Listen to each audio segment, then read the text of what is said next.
Hi, I'm Jody Amon from Anxiety Schmanxiety blog at HealthyPlace.com. Today I'm going to talk a little bit about social anxiety, or some people call it generalized anxiety.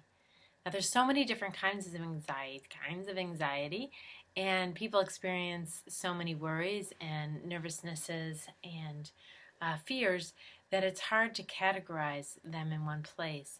There's some similarities that I did talk about on when Gary was interviewing me on Healthy Place TV. But I wanted to talk today about when you are out and about. A lot of people tell me that they feel like people are looking at them, feel like everybody's looking at them. A lot of times, if you had trauma in your life, you think that that people could look at you and see that you've done this thing, like have been sexually abused. And when you've been sexually abused, many times you blame yourself for that, and so you think that people could see that you're guilty. And sometimes, even if you didn't have that background, you feel like that when you're out in public, when you're in a classroom or raising your hand or in a coffee shop or out in the grocery store. You feel like everybody's looking at you and can see that you're this mess inside, or that you are insane, or that something is dreadfully wrong with you. And so what I have people do is when they're out and about next time, maybe go out with someone you feel safe with so you can have a conversation and try to get some great feedback on that. A lot of times we have these thoughts in our head and we think these things are true, but then when we end up talking to a friend about it, it helps deconstruct those things.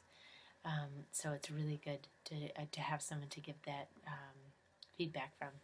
Anyway, when you are in a store, look around at people's faces. Try to see if you can figure out what they're thinking and what they're doing. Many times you'll find that they are minding their own business. They're not even looking at you. They have a million of their own things going on in their head.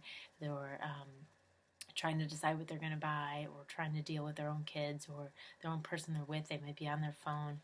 Um, Even when you're in conversation with someone, a lot of people are so afraid to get in conversations with people or initiate conversations because they feel like um, they're not cool enough, that they might not say something cool enough. Just really, really afraid of how they're going to come across to other people.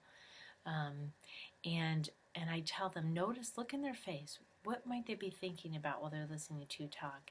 And most often they notice that the other person is thinking about the next thing they're going to say, or thinking about something else from their own day. Most people are not just, walking around judging you. Actually, it's very, very uncommon for all these people to be walking around judging you. And I'll give you a secret. If they are walking around judging you, they're really judging themselves like 10 times more. And it's just a little bit of overflow of that.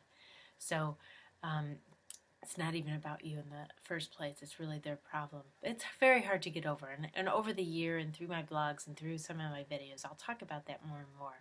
But for now, just try to notice that people are often thinking about their own lives and their own things.